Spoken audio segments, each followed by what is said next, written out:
great-grandfather, in order for you to be a priest, Aaron, Moses' brother Aaron, had to be in your line, in your lineage.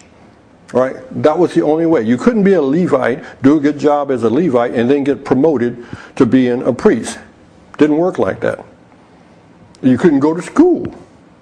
You couldn't go to school to learn to be a priest. No, you had to be in the line of Aaron, all right, in order for you to become a priest. Yes, later in the New Testament, yes, there is talk about all believers being priests, but it's still totally different than the common term that we hear for priest now as it applies denominationally, as denominations use that term. It's altogether different, okay? And there is no precedent for that usage of priest in the Bible, no.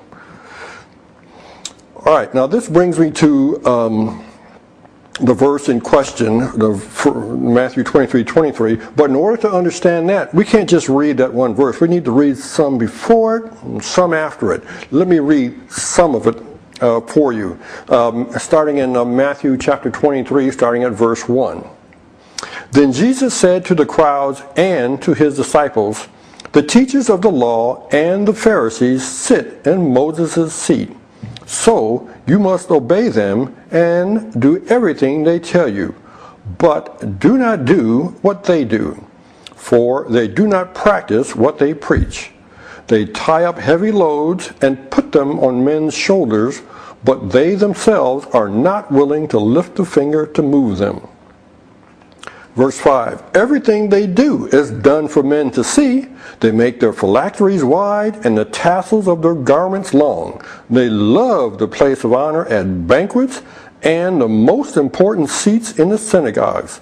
They love to be greeted in the marketplaces and to have men call them rabbi." Verse 13, "Woe to you, teachers of the law and Pharisees, you hypocrites! You shut the kingdom of heaven in men's faces. You yourselves do not enter, nor would you let those enter who are trying to." Verse 15, "Woe to you, teachers of the law and Pharisees, you hypocrites!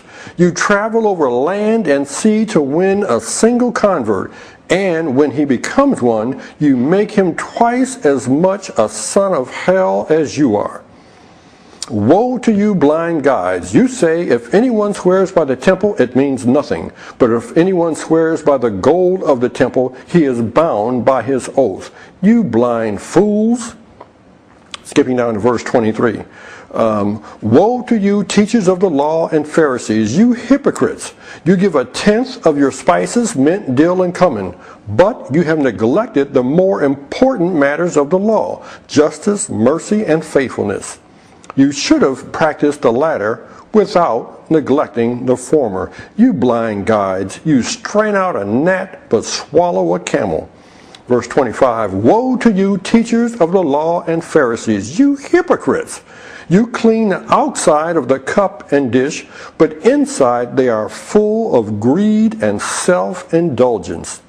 Now, please understand, I didn't read every verse between the first verse and the last verse, and there's some more after that, okay? You need to get out your Bible and read that for yourself. You will see, though, when you read that it's very consistent with these other things that I just read.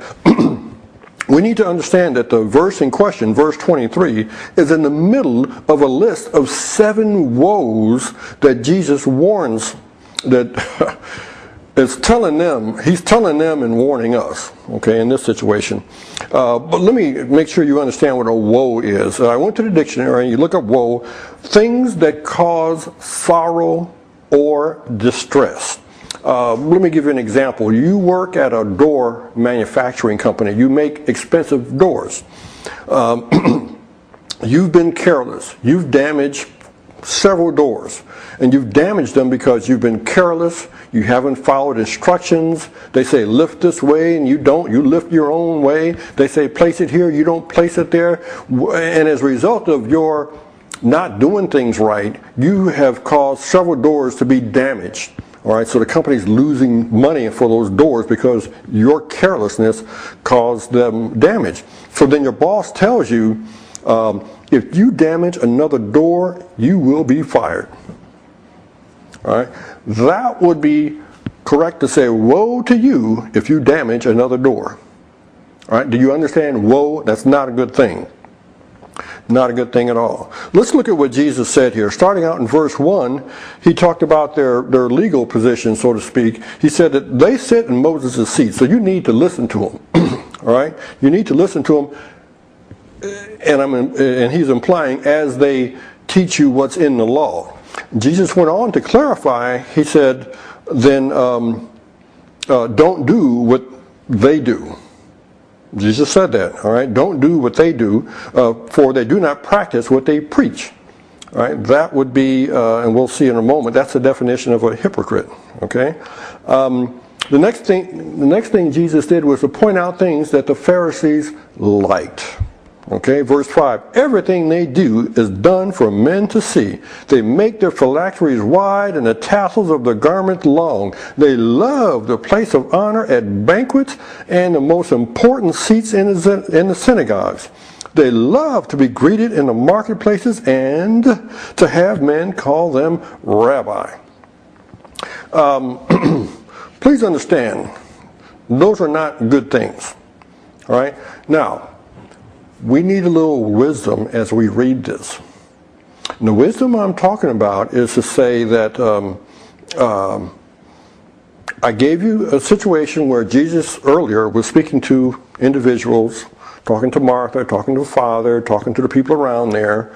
And if we correctly understand the situation, in that previous example, you'll see where all his, I think we can agree that everything he said was directed to the people there. Now, there are times, however, where Jesus will address an individual, a group, or whoever as he speaks, but those same things will also apply to us.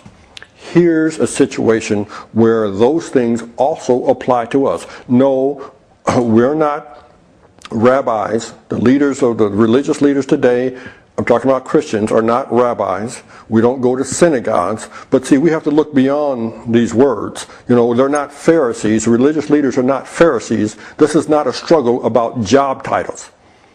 Right? We need to understand the principle of what Jesus is talking about. The principle is this. If we behave the same way the Pharisees behave, then we're in trouble too. All right? If we behave the same way the Pharisees did, this was displeasing to Jesus then, it's still displeasing to Jesus now. Right? Nothing has changed. You know, so we can't say, well, I'm not a Pharisee so that doesn't apply to us. No. If you're doing the same thing as a Pharisee, it applies. The warnings apply. All right? No, we need to take them as a warning. If we don't take them as a warning and we're guilty of these things, we're guaranteed punishment. You could say it that way. So Jesus pointed out the things that the Pharisees liked. Okay, and none of those were good things. Then Jesus talked about the things that they were doing that was wrong, just flat wrong. Boy, Jesus was tough. He was hard on these people. If Jesus were a politician, we could easily say that he failed the grade at being a politician. A politician is a person who looks to get people to agree with him or her so that when come voting time, you can vote that person back in, or back in office, or vote that person into office. Jesus would have failed at being a politician. Too much honesty. All right. Now, please don't write me any letters. I'm not saying that all politicians are bad. Okay, I'm just saying that a true politician in this situation would have looked a little harder to see if there was some way he could convince the people that he really wasn't, he didn't really mean to offend them or something like that. Jesus didn't play that game. Right? That's not necessary. Saints, it's not necessary for us either. All right, it's not necessary for us either. But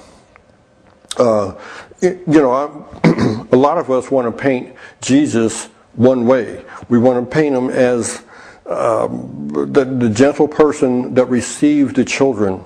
Allow the little